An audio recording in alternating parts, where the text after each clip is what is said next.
kalau orang Betawi bilang dablek gitu. Hati keras. Bukan kayak orang nggak ngerti-ngerti gitu kayaknya. Pernah nggak ente ngalamin Ada kayak sih, gitu tuh? ada sih, ada.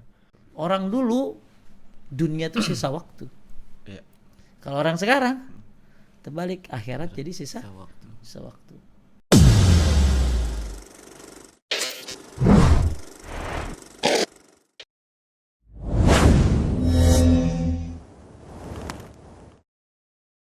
Bismillahirrahmanirrahim. Assalamualaikum warahmatullahi wabarakatuh.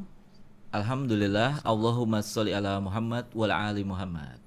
Apa kabar nih Zainers? Semoga semuanya pada sehat-sehat selalu dan Allah berikan kemudahan. Amin, amin. Maut aja. Zayaners kan. Oh iya. Saya juga subscribe, saya juga Zayaners. Gitu ya. Saya subscribe, saya pencet tombol lonceng, saya like, comment, and share. Karena Emang saya ini acaranya apa? balik lagi di acara Zayan Talk, Learn, Talk, Talk and and Share. Masya Allah. Karena sayang banget acara sedemikian rupa yang bermanfaat nih, apalagi buat anak-anak muda juga. Iya. Kalau nggak ditonton, di share juga, sayang banget. Dan pastinya di acara ini begitu banyak banget ilmu. Oh Betul. iya, perkenalin dulu dong. Saya Ajib dan ditemenin nih sama partner saya sekaligus rival dalam persepak bolaan. Oh begitu, rival tapi kita teman sebenarnya. Iya. Assalamualaikum nggak? Waalaikumsalam. Sehat, Gay? Alhamdulillah sehat. Antum gimana? Alhamdulillah, masya Allah, makin sehat dan bugar. Oh siap, masya Allah. Ana juga sebenarnya seneng banget sih hari ini. Episode kali ini seneng banget. Dapat partner baru ini. Oh iya, kita baru ya Iya, kali ini. kita partner baru nih. Ini Anu udah minta sama Ustadz Agus. Ustadz, Wih, tolong dong Anu ditandemin sama Ajib. wih, begitu spesialnya berarti Ajib ini. Masya Allah.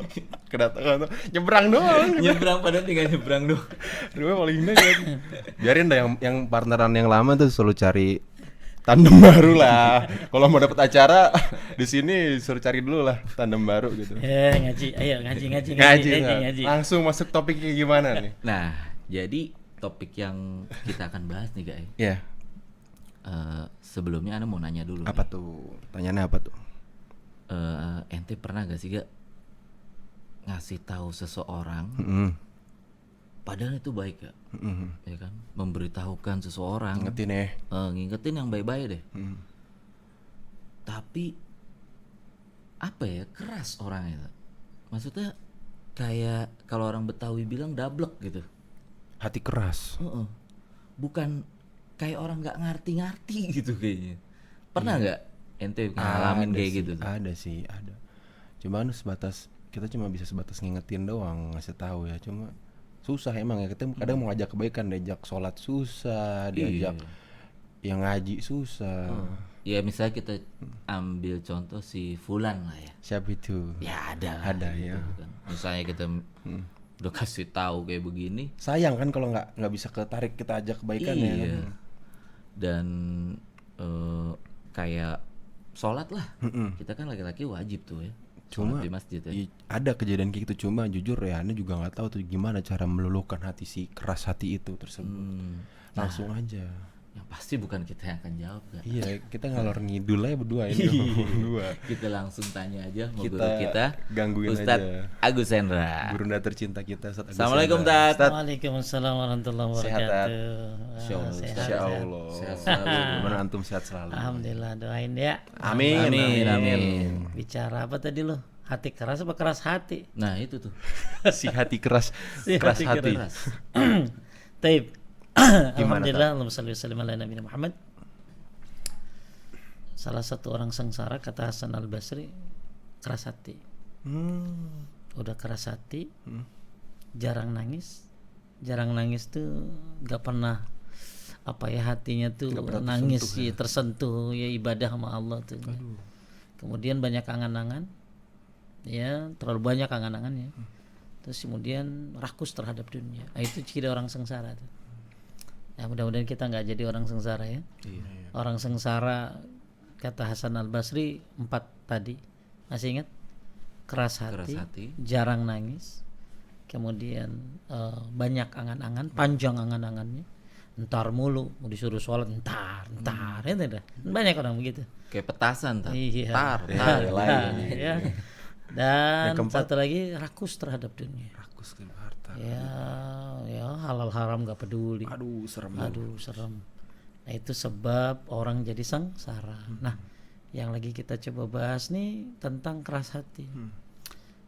Dan Syekh Nasir As-Sa'di rahimahullah mengatakan ada ciri-ciri orang keras hati itu. Nah ya, kira-kira kita keras kayak ya. Nah, gini kita cek nih ya, cek. Ya. Dak ya. dikduk nih kayaknya. Cek ya. Kira-kira kita keras hati kayak ya. Iya. Yang pertama, orang yang keras hati itu tidak bisa memetik pelajaran dari nasihat-nasihat yang didengarnya. Nggak bisa ngambil pelajaran, nggak bisa metik pelajaran yang orang yang nasihatin dia, nggak bisa. Bisa mencerna ya tadi. Ya, nggak bisa dia. Nah itu artinya orang itu hatinya keras. Ya makanya kalau kita lagi tiba-tiba dinasihatin orang, hati kita nggak nerima ini, padahal itu orang benar, hati-hati. Patut mencurigai diri Patut sendiri. mencurigai diri kita, berarti ada penyusup. Waduh. Ada penyusup. Ada perselingkuhan. Waduh, tunjuknya langsung begitu. Hatinya selingkuh ya. Maksudnya hatinya Keras. Ya itu tuh. Hati-hati ya, kita bisa zainah semuanya. Ya semoga kita sehat lahir batinnya. Kita bisa menciri diri sendiri tadi. Ciri orang yang hatinya keras kata Syekh Nasir As-Sa'di, satu, tidak bisa memetik pelajaran dari nasihat-nasihat yang didengarnya. Ya perhatikan kalau dirimu ada orang yang nasihatin, orang yang benar nasihatin, ngasih tahu, tapi nggak diterima, tanda hatimu keras. Dua, tidak bisa mengambil faedah dari ayat maupun peringatan-peringatan. Jadi baca Quran lewatin ayat-ayat azab ya kan, lewatin ayat-ayat peringatan, nggak bisa ngambil faedah. Kalau tadi kan dinasihatin orang, kalau sekarang yang nasihatin Allah lewat Al-Quran. Dia baca ayat azab nggak ngaruh, dia baca ayat neraka kagak ngaruh, nggak bisa ngambil faedah. Nggak ada timbul rasa takut kali. Nggak ada timbul rasa takut, nggak ada faedah dia baca Al-Quran atau dengerin Al-Quran, tapi nggak jadi peringatan buat dia. Kan Al-Quran peringatan. Harusnya kita tuh begitu dibaca Al-Quran tuh jadi terperingati. Dia nggak bisa. Masya Allah ya. Nauzubillah, ini orang kayak begini. Kasihan Tat. Ya kasihan. Bayangin ya, Quran aja gak bisa didengerin nasihatnya, apalagi bininya yang nasihatin. Lagi bini. Masuk kuping kanan, keluar kuping kanan lagi. Keluar kuping kiri. Benar-benar dablek. Kemudian yang ketiga, ciri orang yang hatinya dablek, hatinya keras, tidak tertarik meskipun diberi motivasi atau dorongan. Kita dorong-dorong kagak tertarik nih. Kita motivasi, ayo sedekah, kagak mau. Ayo sholat ke masjid, pahalanya segitu banyak banget kan sholat ke masjid pahalanya. Wih, pahalanya ajib banget ya, bukan ajib. Ya, kalau ajib kok. Ajib, pahalanya ajaib orang ke masjid itu. Tapi nggak tertarik meskipun didorong-dorong, meskipun dimotivasi, nggak mau dia. Kecuali motivasi satu. Siapa? Malaikat maut. Kematian. Jemput kematian. Baru dia sadar kali itu.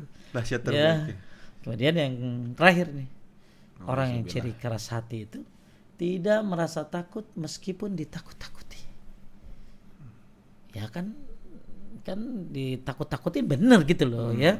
Hati-hati lo nggak sholat asar ya amal lu hilang, kagak takut. Hati-hati lo mabok itu ibunya dosa, kagak takut, tetap dia ngelakuin.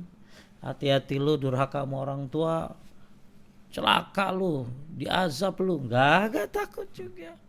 Hati-hati lu zina, ya zina ini ya adalah hutang, zina ini dosanya sekian, riba yang lain dan lain sebagainya. Dikasih tahu riba paling kecil dosanya seperti berzina dengan ibunya. Kagak takut. Apain tadi? Rokiah. Itu ciri orang yang keras hati. Ya, kita tinggal introspeksi aja deh tuh. Iya. Masih ingat gak? Iya, Tat. Ulangi ya. Jadi semuanya perhatikan. Ini penting. Kita cek coba hati kita nih. Apakah kita hati ini keras? Keras atau Yang pertama, tidak bisa memetik pelajaran dari nasihat-nasihat yang didengarnya. Ya. Yang kedua, tidak bisa mengambil faedah dari ayat ayat apapun. Dari Quran, tidak bisa ngambil faedah dari ayat maupun dari peringatan-peringatan. Pokoknya baca ayat neraka enggak ngaruh. Baca ayat azab kagak ngaruh. Enggak bisa ngambil faedah. Kemudian tidak tertarik meskipun dimotivasi atau didorong. Ayo kita suruh kagak tertarik. Dan orang ini juga tidak merasa takut meskipun ditakut-takuti. Nah, ini pasti ada sebabnya kan ya. Apa sebab orang bisa keras hati? Nah, ini bagus. Kenapa tuh, Tat? Nah, kenapa tuh? Why? Iya. Ya, why? Why? Ya. Nah, kata Syekh bin Shalih Al-Utsaimin, di antara sebab kerasnya hati adalah berpaling dari Allah Azza wa Jalla. Nah, ini. Berpaling dari Allah. Ya, kalau orang berpaling dari Allah, hati-hati. Ya, ma'isyatan danka. Wa man a'rada an zikri fa inna lahu ma'isyatan danka. Orang yang berpaling dari peringatan, ya, peringatan dari Allah, maka akan ada kehidupan yang sempit. Auzubillah. Ya, sebab orang hatinya keras karena berpaling dari Allah Azza wa Jalla. Maka terus dekati Allah dengan ibadah wajib dan ibadah sunnah. Allah nggak butuh kita, kita yang butuh Allah. Ya. Kemudian yang kedua, sebab orang keras hati itu jauh dari membaca Al-Quran. Karena Al-Quran obat, bro. Jadi kalau Al-Quran obat ya berarti sembuh dong. Karena dia nggak baca Quran jadi nggak sembuh. Ya. Apalah baca Quran di sini pakai tafsirnya apalagi. Lebih ajib lagi. Makanya kata Utsman bin Affan, "Lau taharat qulubuna masyabi'na min kalami rabbina." Kalau hati ini bersih, nggak puas kita baca Quran. Kita gampang puas ya baca Quran ya. Udah banyak banget ya Allah. Udah banyak banget ya. Baru 10 ayat tuh banyak banget ya. Kayaknya udah mantep banget. Mantep banget. 10 ayat. 10 ayat kayaknya udah banyak banget ya. Baru baris 2 baris nguap. Ini kata Utsman bin Affan, kalau hati ini bersih, hati ini sehat, nggak puas kita baca. Ya. Terus Seneng hatangin gitu ya. Apalagi baca tafsirnya. Nah, ini orang yang keras hati itu jauh dari baca Quran. Makanya Zainus baca Quran terus. Ya, tempel terus baca Quran tuh. Insyaallah. Ya, banyak keutamaan baca Quran mah dah. Memang harus dipaksa berarti. Harus dipaksa, paksa jadi biasa kan. Iya betul. Kemudian terlalu sibuk dengan urusan dunia. Nah itu. Ya, jadi apa ya? Urusan dunia itu luar biasa. Ya, sampai diajak ke gagal sibuk. Nuntut ilmu sibuk. Ya, nuntut ilmu mah emang kudu dipaksa, bro. Ya. Jadi orang dulu tuh yang namanya kerjaan tuh jadi selingan. Bukan jadi utama ya. Kalau sekarang akhirat jadi selingan. Orang dulu dunia tuh sisa waktu. Kalau orang sekarang terbalik, akhirat jadi sisa waktu. Maka terlalu sibuk dengan urusan dunia sehingga akhirnya lupa dari baca Quran, akhirnya berpaling dari Allah Subhanahu wa taala. Auzubillah. Ya. Ya kita harus bisa bagi-bagi lah. Sedih juga kalau ya. Kapan urusan dunia, kapan urusan akhirat ya. Kemudian yang keempat ya, mengapa orang bisa hatinya keras? Karena menjadikan dunia itu sebagai ambisi terbesarnya. gitu. Jadi kalau tadi kan sibuk banget sama dunia. Nah sekarang enggak. Dunia itu memang ambisinya. Ini orang salah prioritas kayaknya nih. Iya. Bahkan apa-apa aja diituin buat dunia. Kan ada orang ya kadang-kadang baca sholawat buat dunia. Beli mobil sholawatin aja. Mau rumah sholawatin dulu deh. Mau Vespa nih. Ya, harusnya kan sholawat mau dapat supaya bersama Nabi di surga. Syafaatnya Baca sholawat supaya dapat syafaat. Sholawat itu supaya Allah bersalawat sama kita. Jadi ya jadikan dunia, jangan jadikan dunia sebagai ambisi terbesarmu. Karena ini menyebabkan hatimu bisa keras. Ya. Kemudian yang terakhir nih, tidak memperhatikan urusan agama. Tidak memperhatikan urusan agama. Makanya kan ada orang ya nggak perhatian sama agamanya. Duitnya hilang 1.000, ngerti dia tahu. Agamanya hilang kagak sadar dia. Astagfirullah. Sholatnya hilang kagak sadar. Zakat belum dibayar kagak sadar. Puasa belum dikodok karena head kagak sadar. Kan ada orang ngitung aja sampai nggak usah pakai alat bro. Seret ya. 1 juta. Yes. Tek, 1 juta saking tahu duit. Ada duit jatuh juga tahu dia. Ada duit jatuh nih, suara duit jatuh nih. Begitu luar biasanya. Terlalu ambisinya terhadap dunia sampai tidak memperhatikan urusan agamanya. Hati-hati ya, jangan sampai dah. Ya, jangan sampai hahaha tahu disolati. Iya. Ya kan? Lagi ngajar dunia tahu-tahu mati. Aduh. Dan itu udah banyak banget contohnya kayak gitu. Contohnya banyak. Tinggal ngambil pelajaran apa kagak. Kalau hatinya keras boro-boro ngambil pelajaran. Depan dia mayat juga gak ngambil pelajaran dia. Bahkan mungkin orang tuanya mati nggak jadi pelajaran. Kenapa? Karena hatinya keras. Maka hati keras ini tadi tanda-tandanya itu. Nah sebabnya ini tadi. Satu, ulangi lagi ya. Berpaling dari Allah Azza wa Jalla. Ya, maka jangan pernah tinggalkan Allah Subhanahu wa taala. Jalankan perintahnya, jauhi larangannya. Anda butuh Allah. Tapi Allah enggak butuh kamu.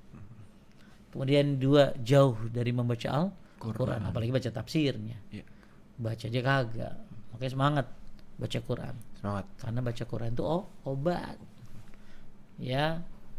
Kemudian yang ketiga, sibuk dalam urusan dunia. Sibuk luar biasa. Sampai akhirat kagak kebagian. Otaknya dunia mulu. Ya, keempat, menjadikan dunia sebagai ambisi terbesarnya. Apa aja dunia. Ngomong di mana dunia semuanya. Jarang ngomongin akhirat.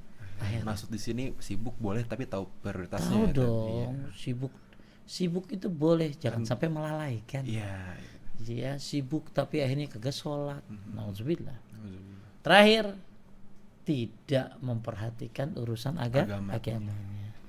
Nah inilah yang akhirnya membuat hatinya apa? Keras. Ya obatnya sebaliknya. Obatnya ya mendekatkan diri kepada Allah. Kembali kepadanya. Banyak berzikir. Banyak baca Al-Quran. Kemudian ya memperbanyak mengerjakan ketaatan. Selesai. Itu apa? Obatnya. Ya, dekatkan dirimu kepada Allah. Yang merasa keras hati, dekatkan dirimu kepada Allah. Banyak berzikir, banyak baca Quran, apalagi amal tafsirnya. Memperbanyak mengerjakan amal ketaatan. Ya, nggak bisa juga tambahin. Apa tuh? Ke kuburan. Lihat orang-orang mati. Siapa tahu aja sembuh. Kan biasanya orang, ya Allah, siapa tahu sembuh. Udah lihat digotong-gotong baru. Ngeri sih. Iya ngeri. Ya, mudah-mudahan kita dihindari dari hati yang keras dah. Amin. Zainah semuanya, ya. Mudah-mudahan Allah Subhanahu wa taala lindungi kita dari kerasnya hati ini. Amin. Ya. Nah, mudah-mudahan insyaallah. Amin. Taib. Amin. Masya Allah. Tuh Kak, kita barusan dengar tuh. Kira-kira hati kita ya mudah-mudahan Allah lindungi nih. Iya. Dari kekerasan hati. Karena tadi Ustadz Agus juga Zainers ngejelasin, dan semoga ilmu yang disampaikan oleh beliau manfaat lagi kita dapat. Iya, bermanfaat. Dan yang pastinya semoga juga Allah memberikan keistiqomahan nih kepada kita semua ya. Amin. Dalam menuntut ilmunya, terus menjalankan sunnah-sunnah Nabi Muhammad SAW, dan juga yang pastinya bertauhid. Masya Allah. Gitu, Klub. Iya Kak. Dapat manfaat lagi nih episode kali ini. Iya, Masya Allah ya. Ustadz jazakallahu khair. Iya, Barakallahu fikum. Mudah-mudahan bisa bermanfaat buat Zainers di rumah. Terutama buat kita berdua nih, Bang. Iya dong, pastinya. Ya udah. Gitu. kita lanjut lagi di episode berikutnya. Iya. Kita tutup dulu Dengan kafaratul episode kali ini dengan doa kafaratul majelis. Subhanakallahumma wa bihamdika asyhadu an la ilaha illa anta astaghfiruka wa atubu ilaik. Wassalamualaikum warahmatullahi wabarakatuh. Waalaikumsalam.